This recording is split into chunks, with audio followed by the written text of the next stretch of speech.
Olá, a gente está aqui hoje para falar com o Léo Ávila, do Tudo Sobre Dor, e a gente vai falar sobre tratamentos não medicamentosos para dor, mas antes eu queria que você se apresentasse um pouquinho, Léo.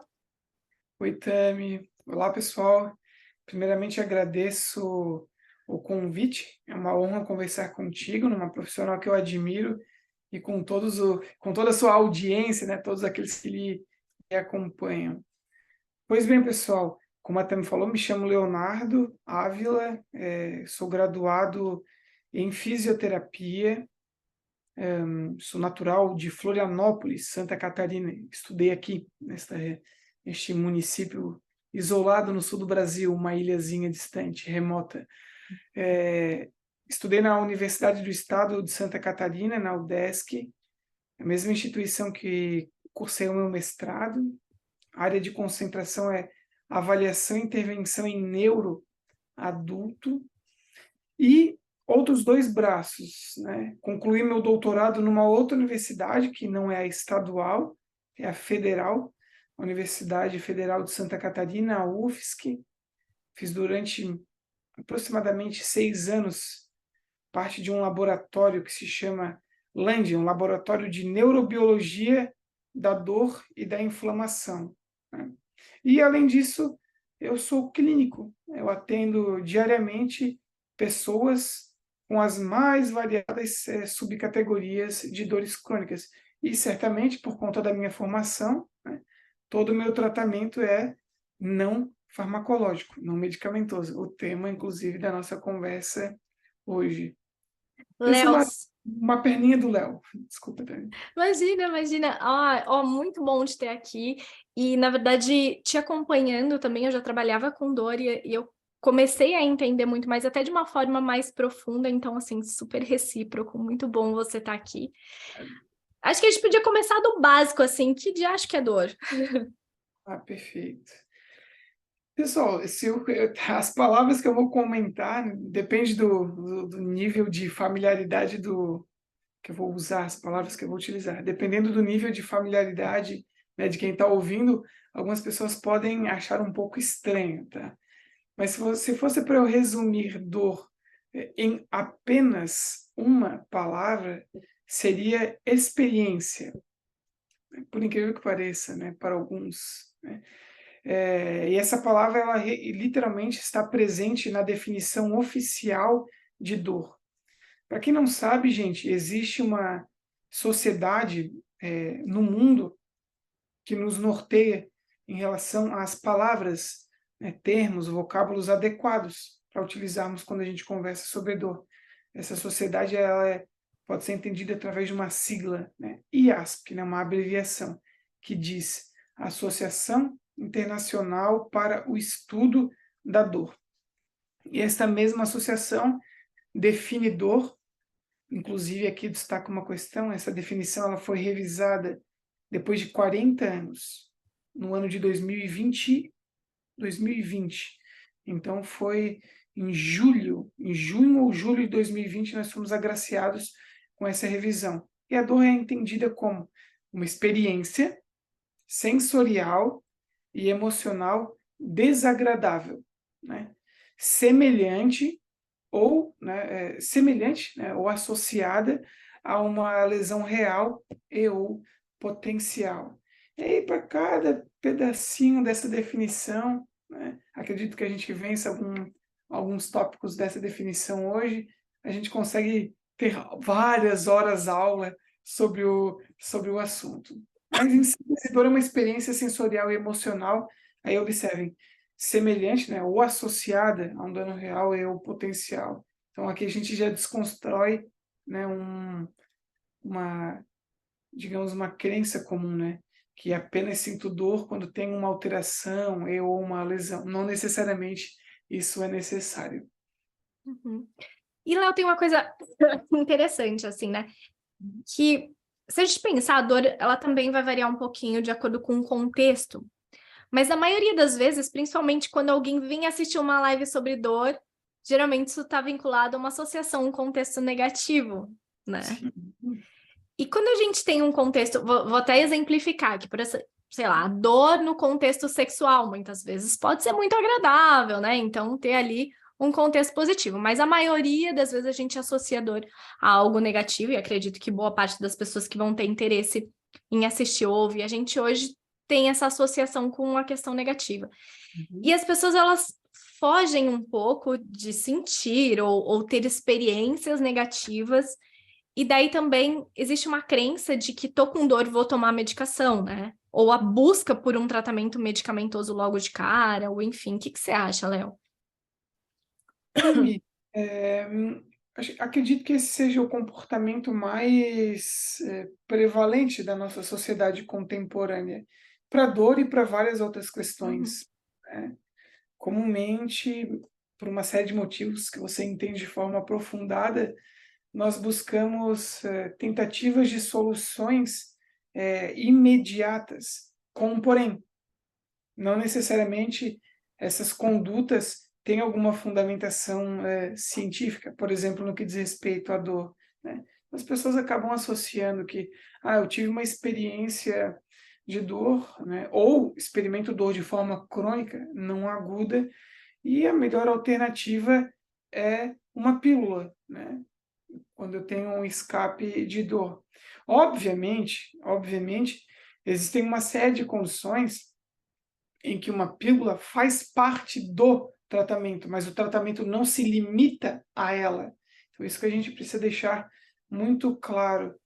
E essa Tami, inclusive vejo, né, esse teu episódio do podcast como mais uma oportunidade de alcançarmos um pouco mais de pessoas para tentar desconstruir, ou na realidade nem desconstruir, apresentar uma perspectiva diferente para quem está nos ouvindo, e se fizer sentido, né? Aí sim adotar essa informação como seu modus operandi. Mas sim, também é o que acontece, e a literatura deixa isso muito claro. É interessante desenvolver estratégias para trazer esse tipo de informação à tona. Comumente, pensando agora num cenário exclusivamente crônico, o tratamento ele não é apenas farmacológico, ele contempla o não farmacológico e igualmente necessita de algo que aí, gente, é com a Tami, que ela domina de forma aprofundada, né? Autoeficácia, né? O paciente conseguindo autogerenciar a sua condição após ter sido exposto às informações, às prescrições mais adequadas. uhum. Queria que você falasse um pouquinho, no geral, do que abrange, então, esses tratamentos não farmacológicos, assim, que vão além da medicação. Tá joia. Eu vou dar um exemplo. Vou dar um exemplo para Uhum. a gente ser mais pontual em algumas coisas. Sempre vou puxar para aquilo que eu me sinto mais confortável em falar, porque é o que eu trabalho, estudo, atendo, né? Gente, pensando em dor crônica, existem 11 tipos de dores crônicas, 11 categorias, que é o que a literatura chama. Dessas 11 categorias, pessoal, 5 delas nós chamamos de dores crônicas primárias. Sabe por quê? Porque a gente não consegue detectar a origem, a causa da dor. Em especial, não apenas, tá? Mas é que fica muito mais simples de nós darmos o exemplo aqui. Em especial, para essas dores, comumente o tratamento não farmacológico faz parte das primeiras linhas de tratamento. E Tami, o que a gente deseja num percentual desses pacientes? Tami, demais colegas e interessados no assunto que estamos ouvindo.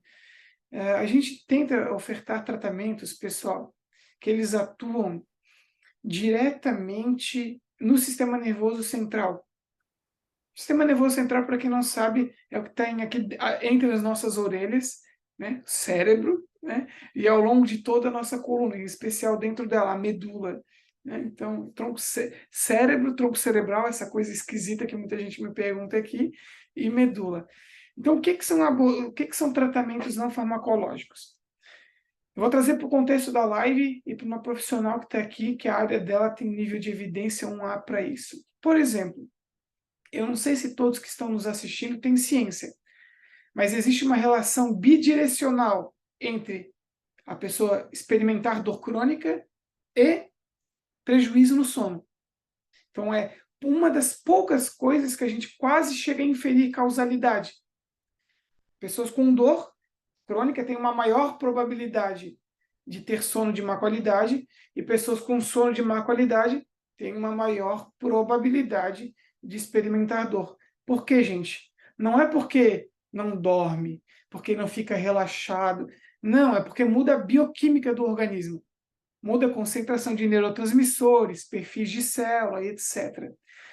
E aí, o que as pessoas acham? Não durmo bem, vou usar um benzodiazepínico. Não.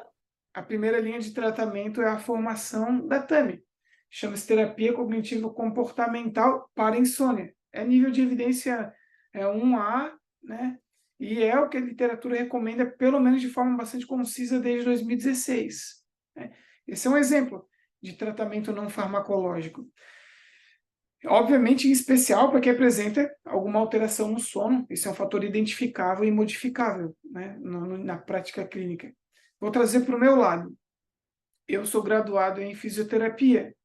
Uma das minhas abordagens não farmacológicas chama-se exercício físico, na condição de tratamento não farmacológico. Eu desconheço um guideline para a maioria das subcategorias de dores crônicas, aqui eu coloco as 11, basicamente, que não tenha, que não seja indicado exercício físico. E aí também a gente aproveita para desconstruir também.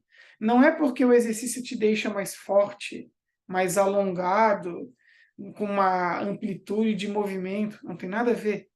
O exercício físico, quando ele modifica, quando ele pode ser efetivo para a dor, e como a TCC para o sono, ele modifica a bioquímica do organismo, modifica perfis celulares na periferia, diminui células pró-inflamação, aumenta as células anti-inflamação, muda concentração de serotonina, noradrenalina, dopamina, opioides endógenos, endocannabinoides, enfim. Né? Então, esses são exemplos. Tem outras coisas? Tem. Posso dar meu Deus, uma gama gigante de exemplos. Então, por exemplo, higiene do sono, né? Ou TCC para o sono, exercício físico, fisioterapia, para algumas coisas. A terapia manual é efetiva. Recursos eletrotermofototerápicos, por exemplo, laser. Laser na fisioterapia, que é um recurso não farmacológico, ele é efetivo para osteoartrite de quadril, joelho, punho, mão, neuralgia trigeminal, dores dores crônicas ou agudas na articulação temporomandibular, técnicas de agulhamento, seja acupuntura ou dainido, né? Agulhamento a seco, alimentação imprescindível, né? Tem uma associação com neuroinflamação de baixo grau do sistema nervoso, do sistema periférico, mudanças de comportamento, gente. Aqui eu posso sinalizar alguns tópicos que são imprescindíveis quando estão presentes. Pacientes que são hipervigilantes, catastróficos, com humor deprimido, isolados socialmente. Esses fatores modificam também a química do organismo, a bioquímica, e corroboram, né, com a condição de dor. A gente pode depois sinalizar como corroboram. Então, se eu posso dar uma grande lista: exercício físico, cinesioterapia, recursos eletrotermofototerápicos, sono, alimentação, gerenciamento do estresse. Estresse, quando exposto de forma crônica, modifica ou pode modificar o eixo HPA dos pacientes, né? Eixo hipotálamo, hipófise, adrenal, libera glicocorticoide. Esse glicocorticoide ultrapassa a barreira hematoencefálica. Ele tem afinidade com uma região do cérebro, que é o que a TAMI domina, que é o sistema límbico, né? Dimensão afetivo-motivacional da dor, auxilia no processo de consolidação de memórias, então pode deixar o paciente ainda mais reativo, né? Ou seja, com um limiar mais baixo, por exemplo, de dor, dentre tantas possibilidades. Na minha área, por exemplo, pode fazer com que o paciente tema ainda mais o movimento, que a gente chama de medo e evitação do movimento, e adote esses comportamentos mal adaptativos. Enfim, né? Existe uma gama gigante de tratamentos não farmacológicos comprovados, né? Através do quê? Ensaios controlados, aleatorizados e revisões sistemáticas. Comumente o tipo de estudo para condições, digamos, endêmicas, que acomete grandes populações, que está lá, está comprovado, é efetivo. E aí a efetividade e o tamanho de efeito varia muito de acordo com a doença, né? Pensando que dor crônica, por exemplo, é considerada uma, uma doença. Então, esses são alguns exemplos também, e demais colegas, enfim, ouvintes, de tratamentos não farmacológicos. Eu vou explicar depois um pouquinho da TCC, mas acho que algumas pessoas têm uma dúvida que é o seguinte: Uhum. que profissional eu devo procurar? Eu tô com uma dor, que profissional ela não passa, que profissional eu devo buscar? E eu tô com uma dor e eu não quero tratar com remédio, é assim, eu não quero, ou eu vou ter que fazer tudo isso se não for o remédio? Como que é essa questão? Essa é uma pergunta peculiar. Tá? Boa. Tami, existem locais no mundo, então vou dar dois exemplos, tá? Brasil e Estados Unidos, por exemplo. Existem vários outros, tá? Estou trazendo aqui para a nossa realidade próxima. Em que, por exemplo, fisioterapeuta, né, a minha graduação, nós somos profissionais de primeiro contato, né, Uhum, por exemplo, para a dor. Então, quaisquer pacientes que se sentirem à vontade em procurar um profissional especialista, né, para iniciar o seu processo de avaliação. O fisioterapeuta é um profissional, o médico, obviamente, também é um profissional de primeiro contato, bem como, né, por exemplo, eu levanto muito essa bandeira também, até gostaria de obter o seu feedback. É incomum, pelo menos na minha realidade ainda, um paciente buscar primeiro um psicólogo ou uma psicóloga antes de ir num fisioterapeuta ou num médico para a dor. uhum, Infelizmente, né? Principalmente para algumas condições crônicas. Talvez, né, mais uma possibilidade de a gente novamente apresentar essa possibilidade. Mas então, citei esses três exemplos de profissionais, e obviamente, gente, são cenários também que aí a gente precisa pontuar, né? uhum, A questão um paciente que apresenta já um histórico de uma dor de longa data, crônica, buscar um serviço.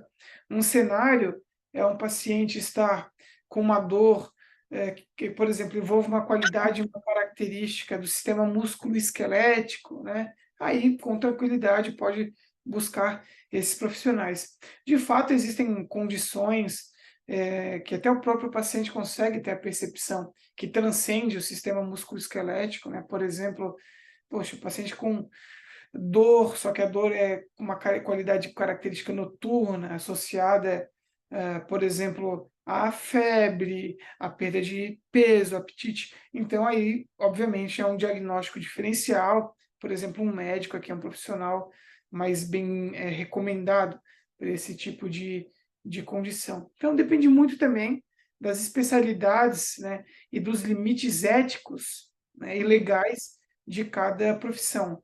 Mas, obviamente, faço questão de pontuar um tópico aqui. Em sua totalidade, as dores não são bandeiras vermelhas. Existe um percentual menor delas que aí exige, né, a atuação de um profissional médico, mas que em um percentual significativo, essas três profissões, por exemplo, que eu sinalizei, que são capazes de assessorar um paciente. Aí eu falo com propriedade da minha área, porque sei que fisioterapia é legalmente reconhecida como uma profissão de primeiro contato. Assim, o paciente, por exemplo, pode se sentir à vontade para procurar um profissional com adendo, né? Capacitado para tal. É um outro cenário. É qualidade profissional, isso independe da área, né? uhum. Se é saúde ou não. Eu e a Tami estávamos conversando nos bastidores. Infelizmente, a média não é tão, não possui uma qualidade tão boa. Então é preciso filtrar bem, né, aquele profissional que você procura. Sim. Eu sempre falo para os meus pacientes, né? Para os meus pacientes, não, para o pessoal que pergunta como filtrar alguém, eu acho que uma forma legal é você realmente perguntar para a pessoa. Você trabalha, por exemplo, com dor? Trabalho. Ah, como que você trabalha?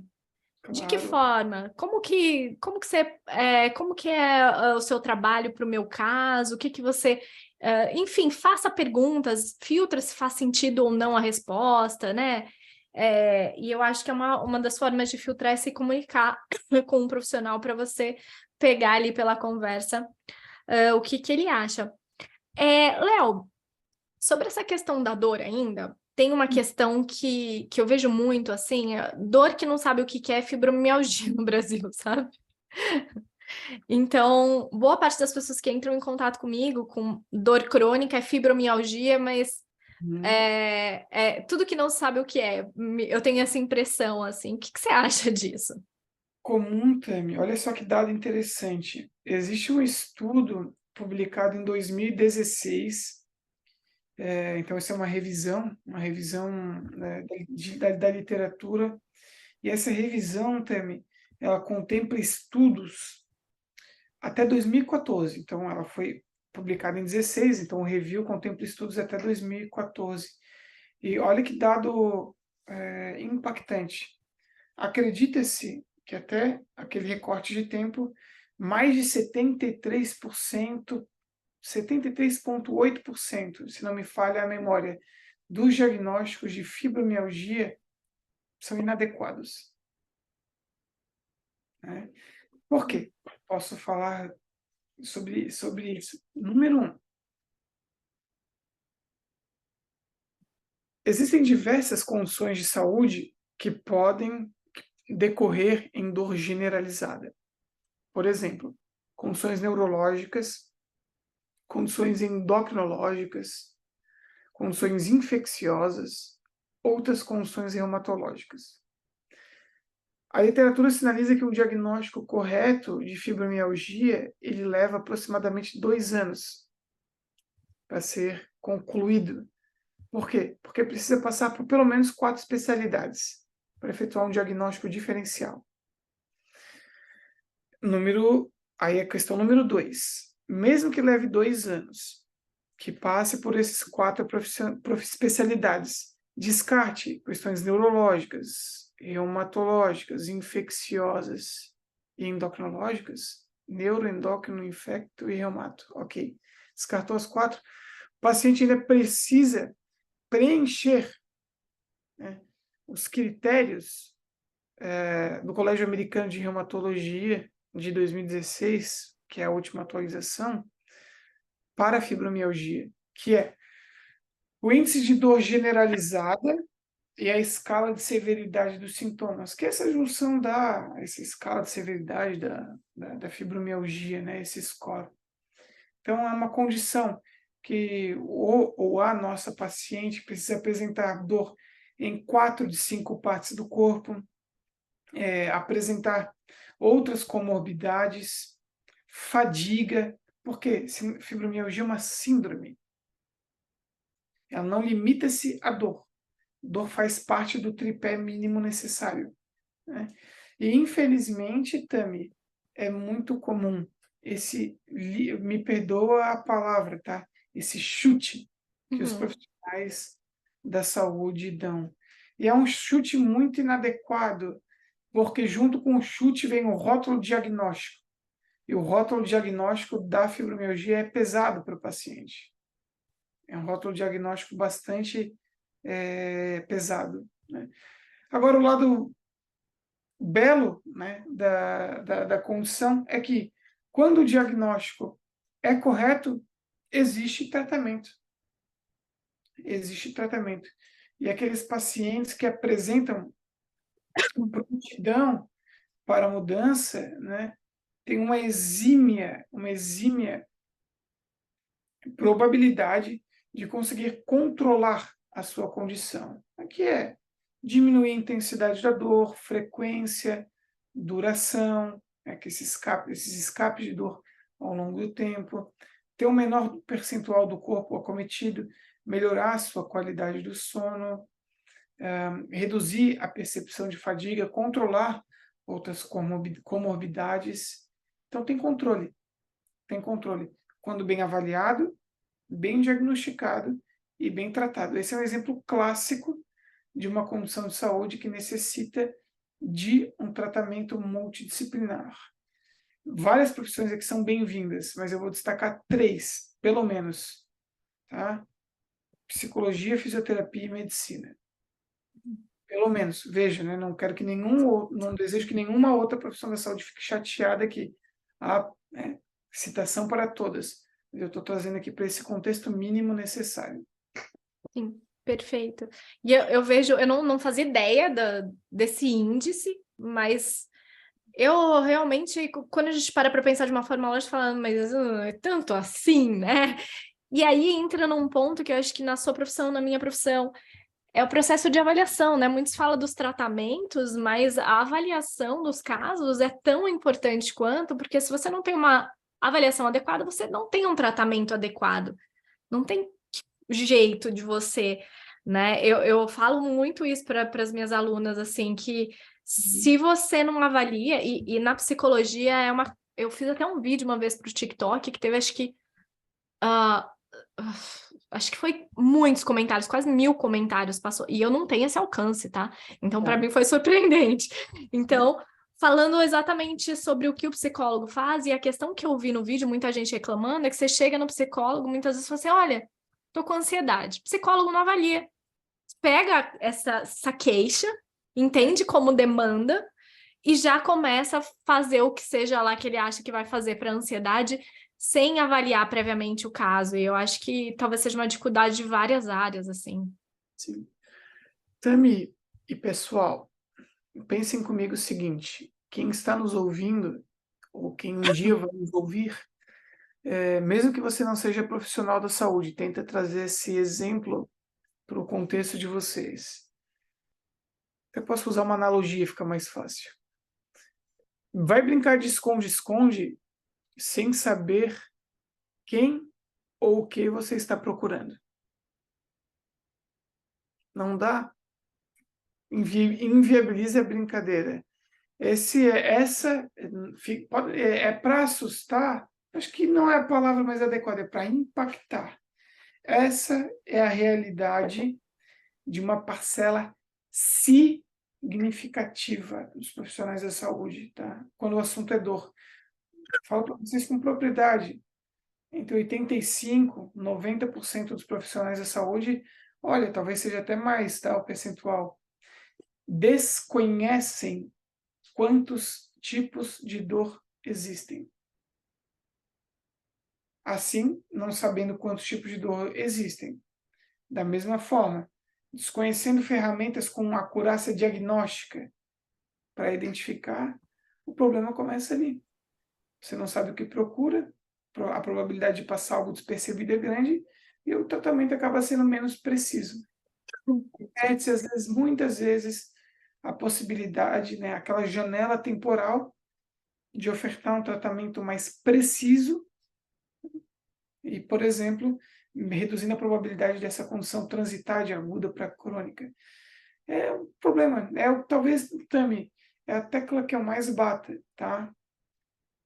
Reconhecer quantos tipos de dor existem, reconhecer as ferramentas com acurácia diagnóstica que existem, para, em sequência, ofertar um tratamento mais específico e, obviamente, efetivo, né? Mais efetivo, pautado no que existe aí de literatura disponível. Esse é o recorte da realidade. Eu dou muitas aulas para os mais variados profissionais da saúde. Essa é a pergunta, talvez ela esteja entre os meus 10 primeiros slides da aula. Toda vez eu fico chocado quando eu faço. As pessoas não sabem quantos tipos de dor existem, mas tem um porém. Elas avaliam e tratam pacientes com dor. Elas já estão no mercado de trabalho fazendo isso. Sim. É isso. Sim. É um pouco chocante. É um pouco chocante. E se pensar do lado do paciente, aqui puxando para minha área, o que que eu vejo na prática clínica decorrente disso? Não vou nem falar, gente, do custo de tempo, dinheiro que esse paciente gasta nesse tratamento, às vezes, muitas vezes equivocado, mas é que o pior para mim, não sei dizer se é o pior, mas é uma parte muito ruim, é que às vezes esse paciente, por não ter uma avaliação e um tratamento adequado, ele desiste de si, ele desiste do tratamento. E eu já peguei muitos pacientes assim que já chegaram, tipo, não, pra quê? Não adianta. Não tem mais jeito, o meu problema é muito grave, o meu problema não tem solução. Então, e é uma das questões que a gente atua, assim, em terapia. Deixa eu até falar um pouquinho disso, que a gente falou muito da questão da terapia cognitivo-comportamental, que é a TCC, que é uma das abordagens da psicologia. Então, não adianta você ir na psicanálise, por exemplo, tentar tratar a dor, né? Que daí, provavelmente, eu ia fazer uma piada, mas talvez não caiba. Enfim, então a TCC é um tipo de terapia que tem eficácia comprovada para várias questões, como dor crônica. Então, o que que a gente vai fazer, o que que a gente vai usar de ferramenta que pode ajudar as pessoas que sofrem de dores crônicas, por exemplo? Primeira coisa, uma das questões é a gente ensinar, por exemplo, técnicas de relaxamento, porque a TCC, ela pode ensinar técnicas de relaxamento, como o exercício de respiração, meditação, que podem ajudar a reduzir a tensão muscular, o estresse, isso pode contribuir para o alívio da dor.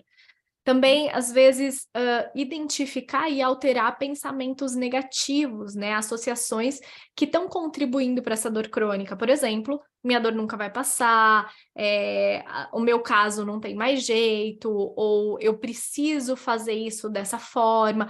Algumas crenças, alguns pensamentos que a gente tem que são muito rígidos e que vão acabar conduzindo o nosso comportamento. Então, atuando com essa identificação e alteração desses pensamentos negativos, a gente reduz níveis de ansiedade, depressão, que muitas vezes são transtornos que vêm junto com pessoas, comumente acontecem com pessoas que sofrem de dores crônicas. Além disso, como o Léo falou, melhorar a qualidade do sono. Então, com a TCC, a gente pode ajudar a melhorar a qualidade do sono. Isso pode ser um fator muito importante na redução da dor como um todo. Então, a gente tem, por exemplo, técnicas dentro do protocolo de TCCI, que é a TCC para insônia, não só a higiene do sono, né, que vai atuar muito com a questão ambiental e comportamental, mas a gente vai atuar também com mudança de hábitos desse paciente que provavelmente que podem estar afetando na insônia. E coisas básicas, é interessante. Desculpa, a gente tô com essa tosse seca que tá terrível. Mas assim, coisas básicas, sabe? Que às vezes a pessoa não se atenta, a temperatura do quarto, a qualidade do colchão, às vezes influência em uma coisa pequena que a gente ajuda o paciente a avaliar esse todo, tanto o comportamento dele quanto o ambiente, vão afetar, vão ter um efeito positivo nessa insônia. E às vezes até o processo de tirar medicações que essas pessoas já tomam para insônia há muito tempo e que podem afetar o todo, como os benzodiazepínicos que o Léo falou. Então são várias coisinhas, vamos dizer assim, várias pecinhas que a gente vai modulando. Ensinar habilidades de enfrentamento para a pessoa, então, como lidar com a dor, a identificação de atividades que podem ajudar a aliviar a dor, redução de atividades que vão poder piorar essa dor, promover a atividade física. Então, essa é uma parte muito importante, assim, porque como o Léo falou, muitos pacientes com dor evitam a atividade física, que é uma parcela muito importante do tratamento. Então, a gente vai ajudar esse paciente a fazer essa proposta de criação de hábito, eu vou chamar aqui, de uma maneira gradual. Então, a gente vai atuar como ele pensa, como ele se sente em relação ao exercício, porque evita ou não, os medos, o que é provável e o que não é, avaliar tudo isso, propor estratégias com ele, para o perfil dele, para o dia a dia dele, para o que ele gosta. Isso é uma questão importante, né? Para o tipo de exercício que traz prazer para ele ou não. Então, a gente vai propor vários planos para esse paciente arredondar o que serve para ele. Então, é importante dizer que a TCC não é igual receita de bolo, sabe? Eu vou, aqui, ó, faz exercício, vai dormir bem. Não, eu preciso avaliar as dificuldades em específico daquele paciente para, junto com ele, desenvolver estratégias que funcionem para ele. E monitorando o que está funcionando, o que não está funcionando, por que não está funcionando, isso aqui vamos mudar por isso. Então, é um processo extremamente colaborativo entre o terapeuta e o paciente, né? A gente também vai ajudar a questão da abordagem multidisciplinar da necessidade desses tratamentos, fazendo contato com o fisioterapeuta, com o médico, trocando essas informações para que a gente justamente consiga criar esse plano personalizado para o paciente, também em cima da recomendação dos outros profissionais. Essa parte de hábitos que a TCC trabalha é uma parte muito importante, porque acho que não só as pessoas que sofrem com dor, mas quem nunca, levanta a mão, você está aqui ouvindo a gente. Eu acho que você sabe várias coisas que você faz que não estão boas para sua vida. A maioria das coisas a gente tem consciência. Agora, mudar essas coisas aí é um outro negócio. É outra história. Então, não é só sobre trazer a consciência, e essa é uma diferença importante da TCC. Não é sobre mostrar para o paciente ou trazer a consciência. Não, é sobre ajudar ele, de fato, a mudar coisas que estão difíceis de mudar. Né? Quando a gente tem hábitos formados, a gente tem ali caminhos neurais já fixados, então esses hábitos estão super automatizados, então é muito fácil a gente ficar repetindo coisas que são danosas para a gente, ainda que a gente perceba isso. Muitos desses hábitos, como não fazer exercício, se alimentar de maneira adequada, enfim, outras coisas, podem reforçar, trazer na hora um alívio ou prazer imediato, ter uma função ali de regular a emoção. Só que a médio e longo prazo isso pode trazer muitos prejuízos. Então, a gente vai ajudar esse paciente todo esse caminho. Não sei se eu resumi bem, mas a gente vai trabalhar com a cognição, o pensamento da pessoa, os comportamentos e as emoções envolvidas no processo de dor e no todo da vida dela, para que ela consiga ter um engajamento melhor no tratamento como um todo. Perfeito, perfeito. Também, até aproveitando, acho que talvez até facilite para o pessoal compreender.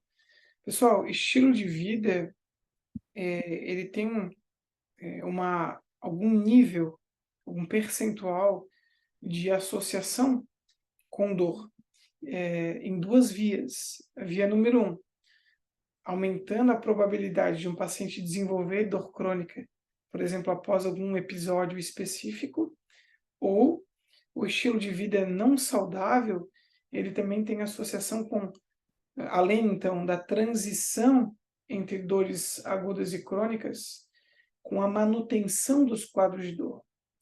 E olha só que interessante. Então, além da transição entre dores agudas e crônicas, além da manutenção dos quadros de dor, estilo de vida não saudável também tem associação com o que a gente chama de flare-ups de dor, ou seja, picos, escapes de dor ao longo do tempo. Tem associação também com uma dor mais grave, ou seja, mais intensa, mais incapacitante e mais sofrida. E também tem associação com o que a literatura chama de aumento dos campos receptivos, que é nada mais, nada menos que o espalhamento da dor pelo corpo. Né? Então, algumas questões de estilo de vida até me sinalizou, né? Comportamento sedentário, sono de má qualidade, alimentação de má qualidade, não apenas isso, né? Mas um má gerenciamento do estresse, por exemplo, né? E sempre faço questão de repercutir, de pontuar isso, Tami. Comumente, pessoal, essas questões, elas estão associadas com alterações químicas, celulares, biológicas no nosso organismo.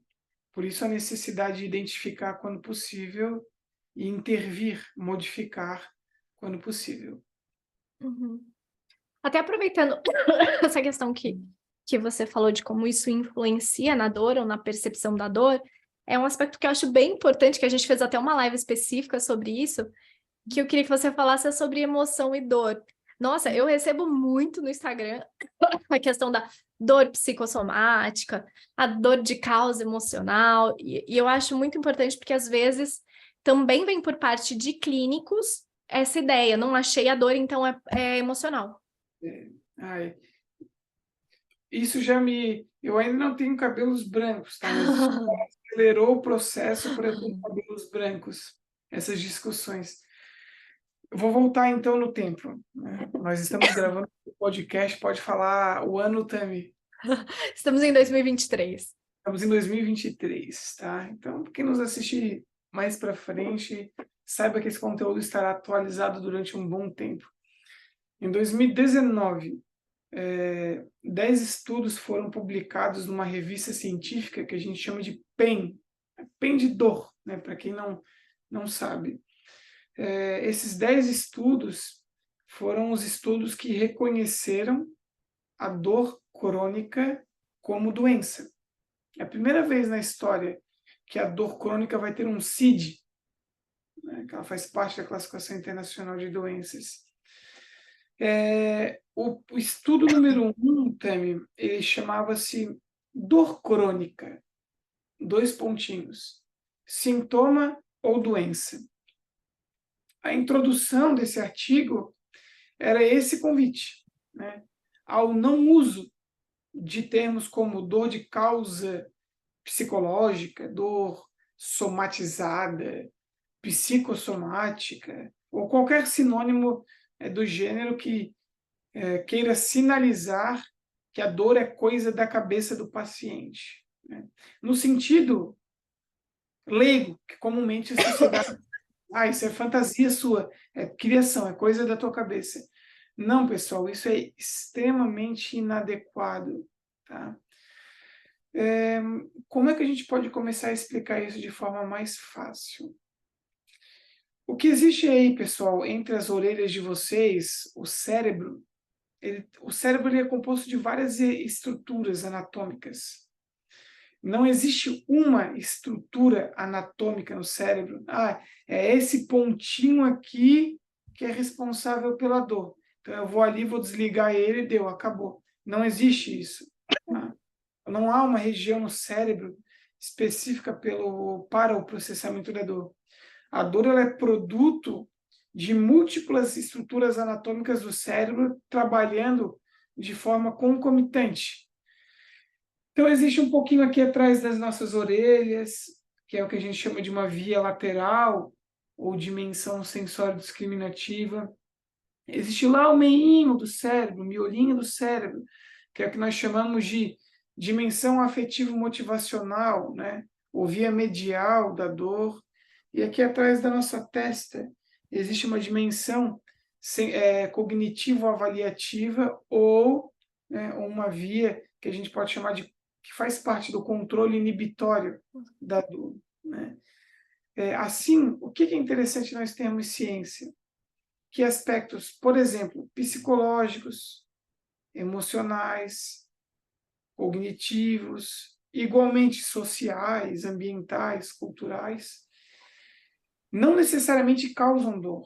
Eles estão associados ao que eu falei antes. A transição entre dores agudas e crônicas, manutenção dos quadros de dor, escape de dor, que são os flare-ups, dores mais graves e espalhamento da dor pelo corpo. E qual é a parte mais bacana de tudo isso? Comumente são fatores identificáveis na prática clínica e parte significante são modificáveis.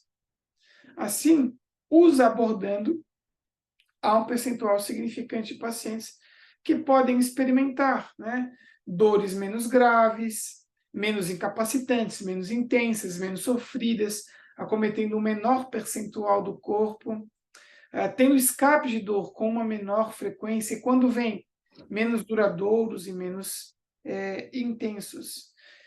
E, novamente, faço questão de sinalizar, porque comumente esses aspectos, né, ou dimensões cognitivas, emocionais, psicológicas, sociais, ambientais, culturais, repercutem, né, de forma endógena nos nossos organismos, modificando, né, atividade autonômica, resposta imunológica, concentração de citocinas, de neurotransmissores, e etc. Né? Aqui a gente entraria num tema que talvez para quem não é da área, obviamente não menosprezando em hipótese alguma o conhecimento das pessoas, mas entraria num assunto que muita gente acha chato, né? Que é a diferença de causa. A gente usa muita palavra, né? Causalidade. Então, a diferença entre causalidade, né? E associação, né? Então, são coisas diferentes. Nada mais é do que associação ou correlação, pessoal. Vocês vão entender. É a força de correlação entre duas variáveis. Então, quando existe uma grande força de correlação, a gente pode dizer 1 mais 1 é igual a 2. Né? Há matemáticos e físicos que dirão que não. Mas em sistemas biológicos, em humanas, é um pouco difícil da gente sinalizar que, por exemplo, experimento ansiedade, logo vou experimentar dor. Experimento diagnóstico de depressão, logo vou experimentar dor. E vice-versa. Dei 2 exemplos. Alguns desses têm maior probabilidade de, outros menor. Né? Então, por isso que cabe uma avaliação minuciosa no contexto de cada paciente para mensurar ou tentar hipotetizar o quanto esses aspectos estão influenciando na experiência de dor do paciente. Né? Por isso que dor é uma experiência multidimensional. Multidimensional. E a multidimensionalidade da dor reside em neuroanatomia. E a neuroanatomia contempla, por exemplo, parte do que a Tânia aborda vai muito em duas regiões do cérebro, né? Na dimensão afetivo-motivacional, a via medial da dor, e na dimensão cognitivo-avaliativa, né? O controle inibitório. Porque, por exemplo, a dimensão afetivo-motivacional da dor, que contempla estruturas do sistema límbico, ela está muito associada a, por exemplo, emocionalidade. Vou dar um exemplo bem comum da minha área, medo, por exemplo. Né? Dimensão cognitivo-avaliativa, muito associada à tomada de decisão, por exemplo, com base em experiências prévias, que pode decorrer de um comportamento disfuncional, às vezes por conta de uma crença inadequada, que é fruto de uma informação completamente infundada de um profissional da saúde antiquado. Né? Algumas abordagens que eu faço, elas vão muito numa dimensão afetivo-motivacional, uma dimensão, sensório-discriminativa. Por quê? É onde local, qual é a função didática dessa região? O paciente apontar onde dói, dar uma qualidade característica e intensidade da dor. A gente consegue fazer umas abordagens nessa região. Então, por isso, como eu falei anteriormente, que a dor é uma experiência multidimensional e em aspectos de condições de dores crônicas, a necessidade de uma equipe para auxiliar os pacientes, principalmente pacientes complexos. Sim. Eles precisam de suporte adequado, que infelizmente, eu sou obrigado a falar isso aqui, não é a realidade da maioria dos pacientes. Ter acesso a uma equipe multidisciplinar, que sai interdisciplinar, né? Que os requisitos são falar a mesma língua, e não é difícil. A mesma língua chama-se ciência. Se ler os mesmos estudos, está ali. Todo mundo vai saber falar igual e não vai falar bobagem. Né? E além disso, que é uma barreira gigantesca, os profissionais todos falarem a mesma língua, não haver hierarquia, é acessibilidade técnica. Porque acaba sendo um tratamento que comumente não é ofertado num sistema público e exige custos. Né? Uma pena. Espero que isso ainda, ao longo do tempo, né, se torne mais acessível. Muita gente precisa.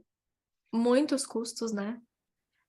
Não só com os profissionais, às vezes o custo em relação à própria vida. Eu tenho pacientes com dores crônicas que não conseguem trabalhar e que, então, já ganham menos por causa disso ou dependem de um terceiro. Então, no caso da dor, isso é uma questão complicada. E essa coisa que o Léo falou, eu falo de uma maneira bem fácil para os meus pacientes, assim, ó, uma coisa alimenta a outra, né? Então, uma pessoa que está com dor, como que vai ficar o humor? Se está com dor o dia inteiro, você vai ficar bem, disposto, alegre? Não, você fica com a tolerância mais baixa em geral, irritabilidade, às vezes mais tristeza ou meio apático, depende da pessoa. Tá, então a dor influencia ali o humor, né? Agora, o humor também vai influenciar a dor, é a forma como a gente interpreta ela. Pensa só, eu vou dar um exemplo meu de dor. Uma vez eu estava em casa e eu chutei o armário, o dedo, Nossa, eu fiquei o dia inteiro xingando, o pé da vida acabou com o meu humor porque eu estourei meu dedo. Uma vez, porém, eu estava no carnaval dançando assim, de chinela havaiana e chutei uma pedra no meio do carnaval. O meu dedo, vocês não têm ideia, abriu, sangrou. No outro dia teve pus, eu tive que ir embora do carnaval para ir pro hospital. Mas no dia eu continuei dançando. Então, assim, o nosso humor, como a gente tá, também afeta a interpretação. Não tô dizendo a dor em si, mas a interpretação, a nossa percepção da dor. Então, por isso que eu falo que essas coisas se alimentam. E daí a gente tem a outra questão, que é uma pessoa que sofre com uma dor crônica, ela sofre perdas na vida, às vezes na vida profissional, os relacionamentos, quando eu trabalho com clientes, às vezes estão muito difíceis, porque essa pessoa está com menos tolerância, mais irritada, às vezes deixa de fazer as coisas, ir a eventos sociais, então afeta a profissão, a parte de relacionamentos, a parte social. Então é comum que muitas pessoas desenvolvam quadros de ansiedade e depressão, que são os mais comuns, que têm que ser tratados também. E isso é um ponto importante, para que a gente melhore justamente isso, essa interpretação que a pessoa tem a respeito do próprio quadro clínico. Perfeito, Tami, perfeito. Um gancho, um link com a tua fala, Tami, você deu o exemplo do contexto do teu dedo, né, no carnaval. Isso é bem, a literatura deixa bem explícito, né? O contexto, o ambiente em que o paciente se encontra, ele pode influenciar a experiência de dor. A literatura chama isso de o paciente ficar num perfil ou num espectro que a gente chama pró-nociceptivo, que tem maior probabilidade de experimentar dor, ou anti-nociceptivo, uma menor probabilidade de experimentar dor. Exemplos comuns disso, esporte, por exemplo. Às vezes você tem um atleta que está competindo em uma circunstância no qual é uma atividade extenuante, ou no qual, por exemplo, há uma lesão. Aí tem vários relatos na literatura de modalidades, de casos isolados, em que, por exemplo, o atleta ele deu continuidade, né, na prática. Porque tem uma questão, Tami, que muitas pessoas ainda têm dúvidas. Pegando esse exemplo pontual de atletas, né? Qual é a dúvida das pessoas? Atletas experimentam menos dor? Ou melhor dizendo, o limiar de dor de atletas, é uma pergunta, ele é maior do que o de não atletas? E por incrível que pareça, a resposta é não. O limiar é o mesmo. O que acontece? Por exemplo, num atleta, eles toleram mais. E é diferente, limiar e tolerância, né? Então, o estímulo, ele se torna dor para o não atleta e para o atleta na mesma intensidade. Só que o não atleta tolera menos o estímulo. O atleta tolera mais. E tem uma outra questão que você sinalizou, né? Qual é o significado da pessoa daquela experiência? O não atleta comumente pode entender como faz parte do processo, né? Então não julga como sendo tão ameaçador, né? Diferentemente do público em geral, né? Que comumente associa a algo ameaçador. Hoje, né, coincidentemente, eu disponibilizei ali no meu perfil no Instagram uma revisão sistemática Cochrane que traz exatamente esse resultado. Ela investigou as crenças dos pacientes sobre dor e exercício físico modificam condutas e comportamentos em pacientes com osteoartrite de quadril e joelho.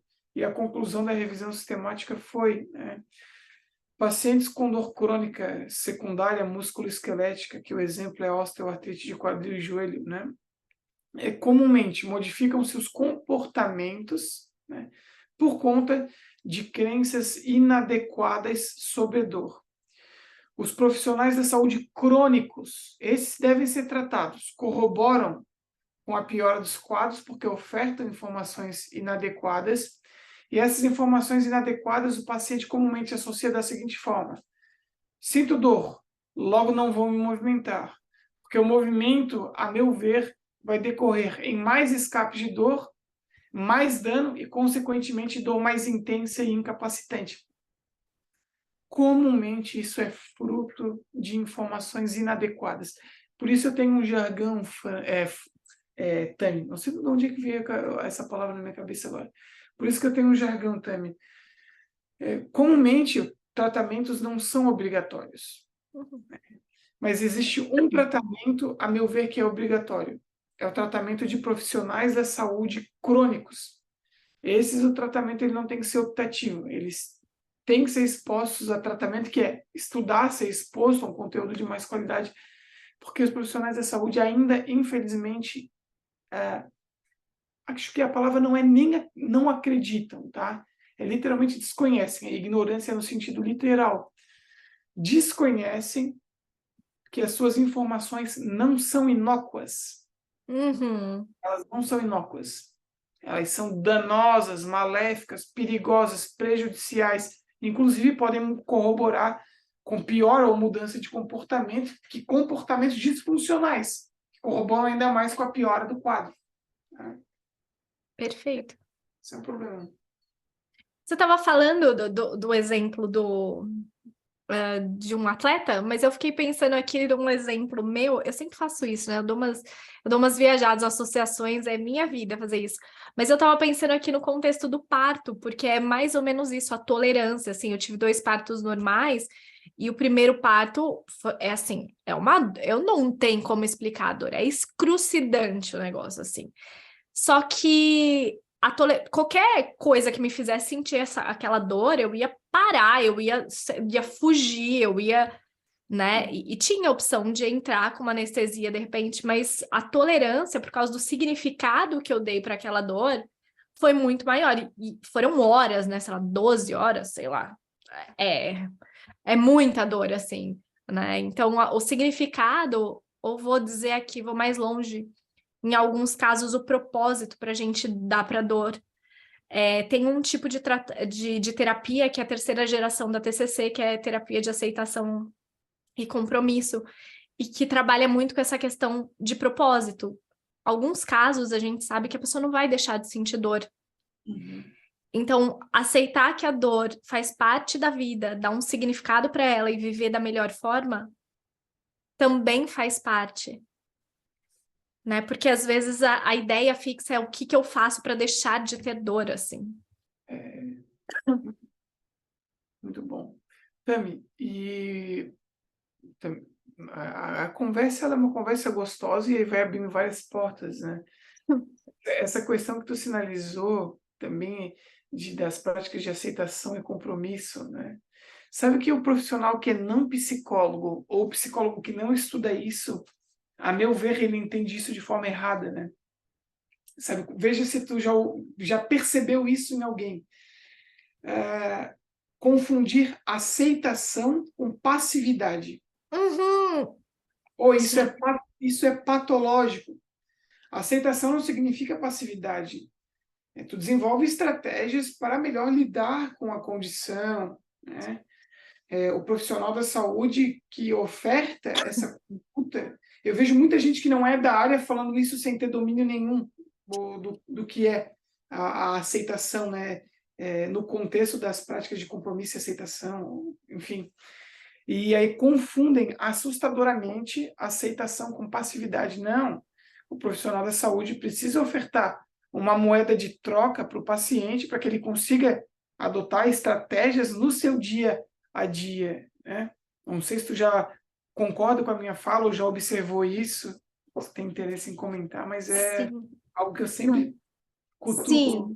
Aceitação do tipo, vou aceitar que tá ruim, não vou fazer nada, e na verdade Exato. deixam de lado a parte compromisso da coisa. Perfeito. Né? Que é justamente, ok, temos uma realidade, Porque o que que acontece? Por que que é importante? Deixa eu voltar 2 passinhos para trás. Por que que é importante aceitação e compromisso? Vamos supor que uma pessoa tem uma dor, que essa dor não vai sumir da vida dela, tá? Não vai sumir totalmente.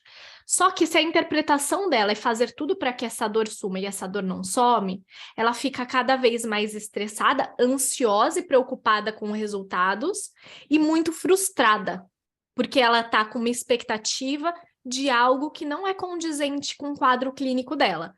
É a mesma coisa uma pessoa, sei lá, com diabetes, falar, poxa, eu vou aqui me tratar para eu comer um pudim por dia daqui. Não vai, você não vai comer pudim, não todo dia, não com açúcar, não vai mesmo. Aceita. Então, o que que podemos fazer? Vou dar o exemplo da diabetes.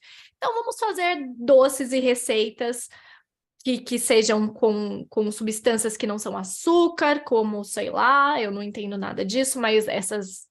Como que é o nome? Me fugiu esses negócios que enfia do lugar do açúcar. Adoçantes, vamos usar isso aí, vamos. Então, isso é aceitação e compromisso. Assim, o que tá acontecendo aqui? Tá, legal. O que dá para melhorar? Porque a gente vai fazer tudo, é o compromisso com a melhora desse quadro, com a melhora desse sofrimento, com a melhora de uma coisa, gente. Qualidade de vida. Acho que é a melhora que o médico quer, que o fisioterapeuta quer, que o psicólogo quer. Então, o paciente realmente tem que ter uma melhora na qualidade de vida. Só que muitas vezes isso não significa fazer a dor dele sumir. E ficar com esse paciente constantemente frustrado vai piorar. Lembra que eu falei a interpretação da dor, nananã? Então, por isso que aceitação e compromisso, que é uma técnica dessa terceira geração da TCC, é uma técnica que ajuda muito quando as pessoas sabem do que se trata. Perfeito, Tami, perfeito. Eu não havia conversado com nenhum psicólogo sobre isso, então eu não estou falando bobagem. Fico feliz. Léo, nossa, essa tosse tá péssima. Mas eu queria falar sobre mais um assunto que eu acho muito importante. Eu sei que no Brasil não é tão impactante quanto aqui na América do Norte, que é a questão do uso ou abuso de substâncias para regulação da dor. Aqui a questão dos opioides. Eu fiz até um curso aqui sobre intervenção para casos de abuso de opioides, que é uma questão muito séria no Brasil. Eu sei que não é tão forte, nem o acesso aí me parece mais restrito, mas eu queria que você falasse um pouquinho dessa questão do uso e abuso, e enfim. Também a gente pode trazer isso para um contexto de outros fármacos, né, para tentativa de controle da dor. E eu acredito que isso tem muita associação com o que a gente conversou no início da gravação. É a crença, e veja bem, tá? Os colegas que estão aqui nos ouvindo, essa crença, ela está muito associada, pessoal, a conhecimentos ultrapassados de que apenas um fármaco, independentemente da sua categoria, possa controlar a dor. E também gostaria de deixar muito claro, não é uma apologia ao não uso, é só um convite à reflexão de que o tratamento não limita-se a isso, e que inclusive em alguns tratamentos o objetivo é encontrar uma dose mínima efetiva, né? Haja vista possíveis efeitos adversos. Vou trazer isso então para um cenário menos científico e mais pragmático, o meu recorte do dia a dia. Tami, eu atendo pacientes com dores crônicas variadas diariamente. Comumente os pacientes que são, né, de início, né, de consulta, ou seja, os primeiros encontros, são pacientes que estão super medicados. Muitos fármacos com múltiplos, eu vou chamar de mecanismos de ação, né?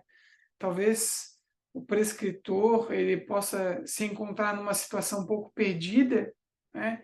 E aí prescreve basicamente para quase que todos os mecanismos de dor, né? Então o paciente está tomando um antidepressivo. Aí o antidepressivo ele tem uma dose que não é só para dor. Aí já tem uma dose também que é para o controle de uma depressão ou ansiedade que o paciente fala, por exemplo, né? Então aí fala, o meu prescritor indicou para dor e para depressão, ou para ansiedade, por exemplo, tá? Aí você vai ver o paciente está tomando também um fármaco que é um gabapentinoide, sei lá, uma gabapentina, uma pregabalina, um anticonvulsivante, né? Tá tirando com todas as frentes, top down, bottom up. Aí você vai visualizar, o paciente tem como uma droga de resgate, às vezes um opioide. Porque tem, né? Às vezes a pessoa fica com um tramadol de resgate. Aí o paciente toma 2, 3 vezes por semana. Ou um outro cenário, o paciente fica com um anti-inflamatório não esteroidal ali de resgate. Mas se você vê a frequência, é uma frequência muito grande. Aí à noite, às vezes, o paciente toma uma ciclobenzaprina. E aí, junto com a ciclobenzaprina, toma mais, sei lá, um benzodiazepínico para dormir. Então, basicamente todas as linhas de fármaco o paciente está tomando. Antidepressivo, anticonvulsivante, anti-inflamatório, relaxante muscular e um benzodiazepínico.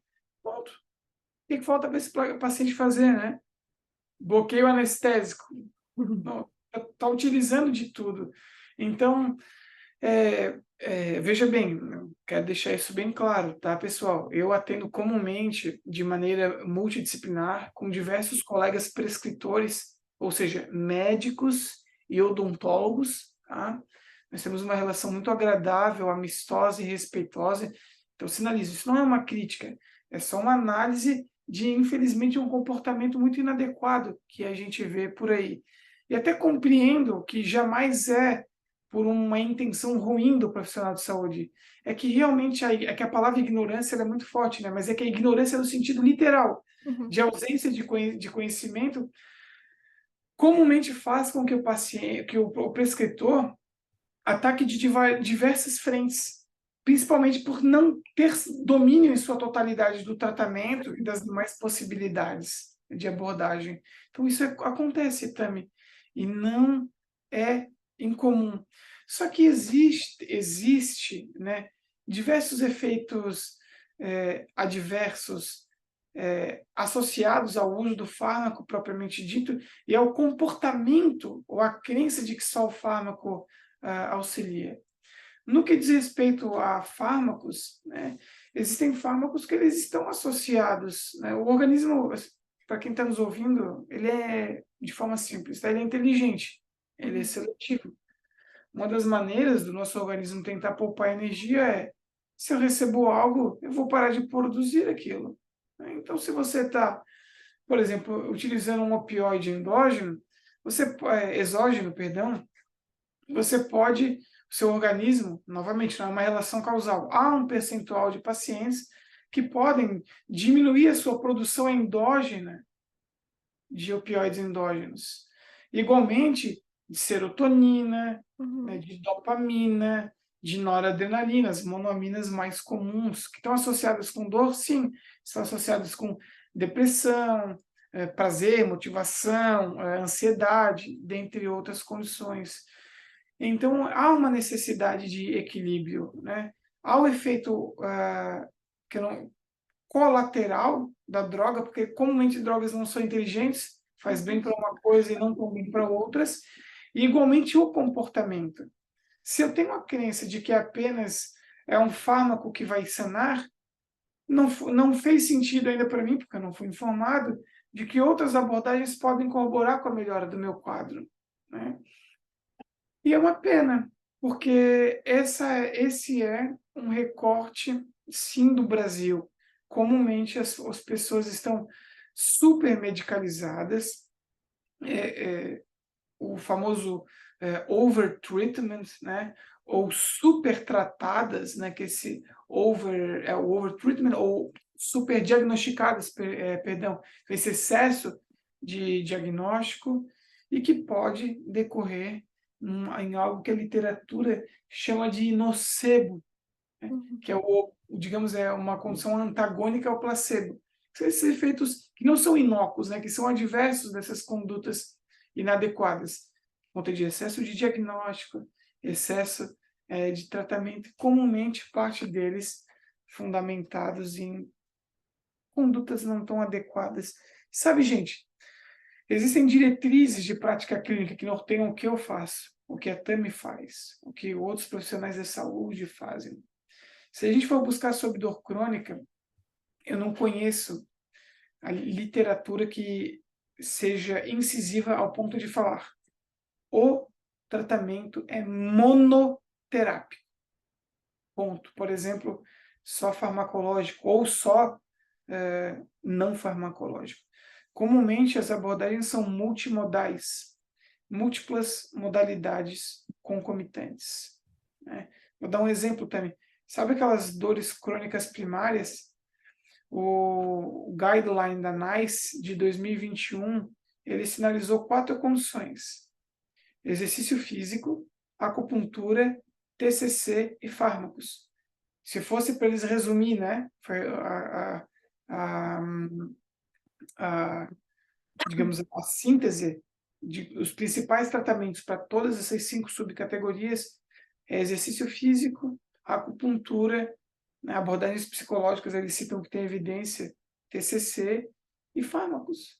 Ponto. Ó, é multimodal. 4 abordagens concomitantes. É muito improvável que você encontre um guideline, ou uma diretriz de prática clínica monoterápica. O que você vai encontrar monoterápico é um ensaio controlado aleatorizado, que ele se propôs a estudar aquilo, mas não significa que aquilo apenas é o tratamento. Pode ser efetivo, mas combinado a outras abordagens, pode ser mais efetivo ainda ou tão bom quanto para os pacientes. Sim. E acho que qualquer proposta de intervenção medicamentosa ou não tem que ser avaliado exatamente isso, né? O custo-benefício para o paciente. Sim, sim. O custo-benefício para o paciente também,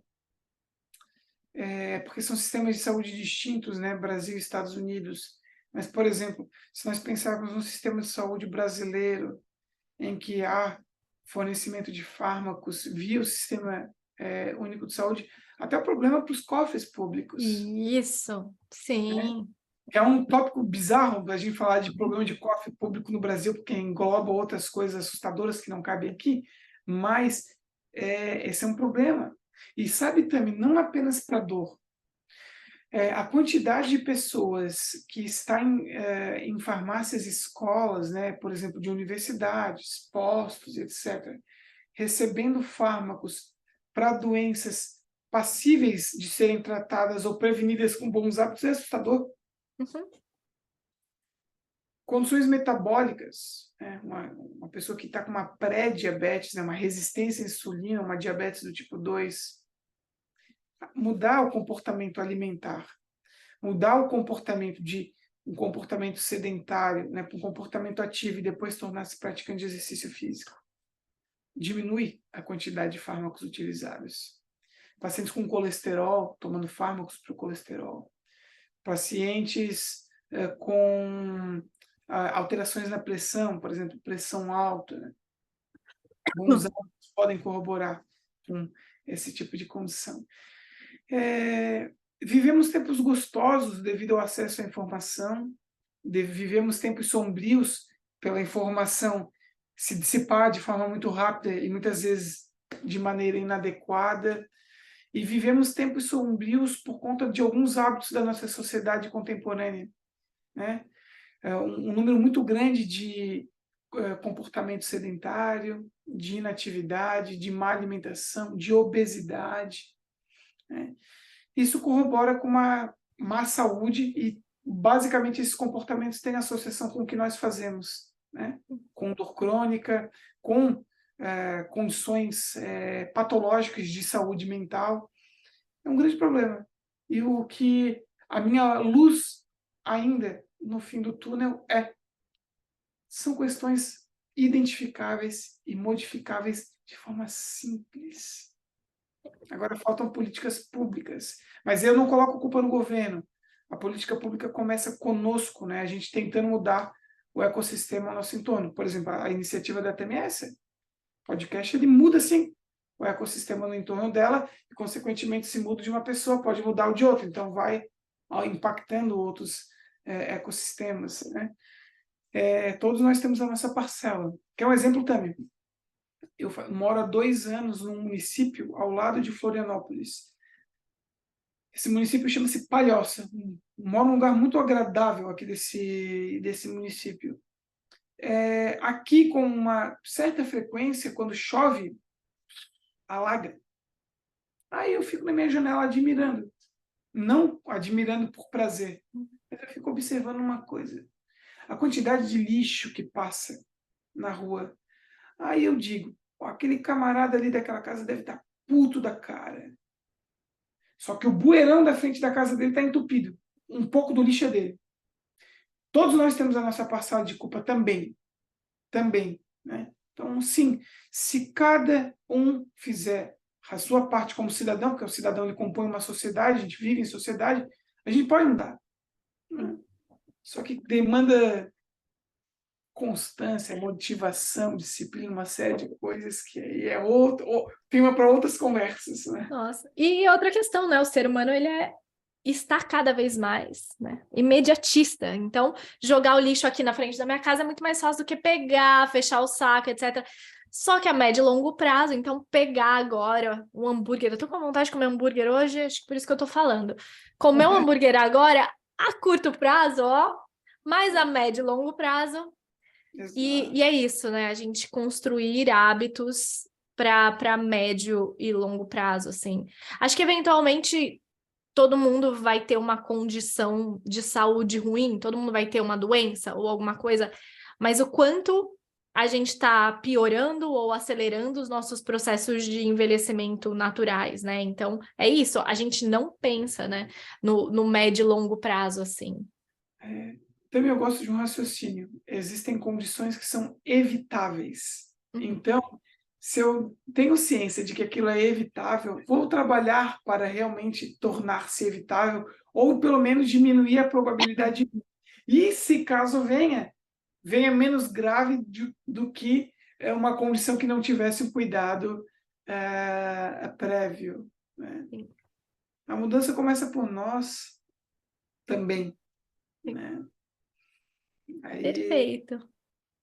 espero que tenha sido agradável, né? Eu até falei, espero que tenha sido agradável sem saber se tem mais perguntas, né? Imagina, Que até agora tenha sido agradável para quem está nos ouvindo, né? Léo, amei. Muito, muito obrigada pela disponibilidade, pelo seu tempo, por compartilhar seu conhecimento, assim. E queria saber se você tem alguma coisa para fazer um fechamento, alguma coisa que você queria falar.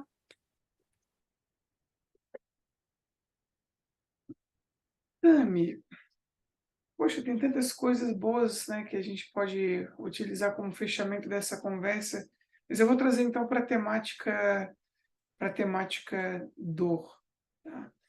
Em especial para dor crônica.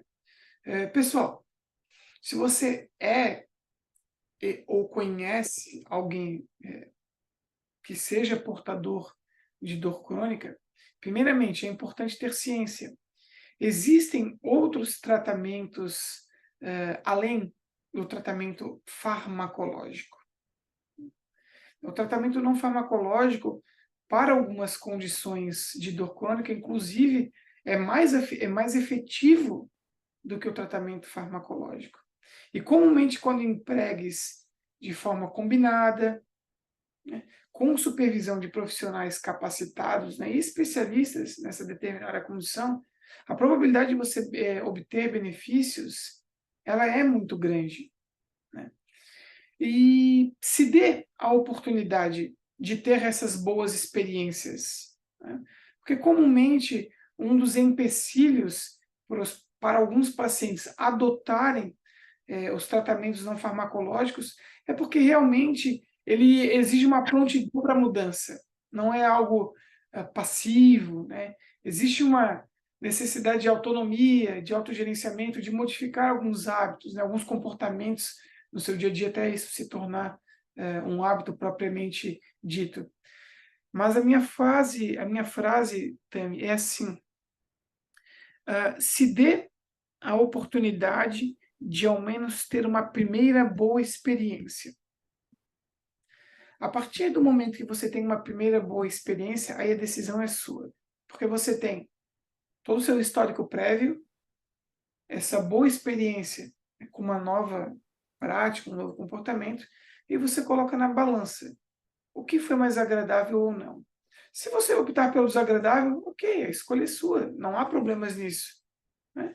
Contudo, se você optar por uma escolha mais agradável, que lhe trouxe mais benefícios, pense, o benefício não é apenas para si. Sim, é importante para si, mas faz bem para todos que estão ao seu entorno, inclusive aqueles que gostam de você. Então faça por si e também faça, né, pelo próximo. Eu acho que essa questão empática para o entorno, de convívio familiar, interpessoal e amigos é muito importante também. Às vezes as pessoas precisam de uma motivação extra si, né? Então que isso sirva, que isso sirva, né, de mensagem final.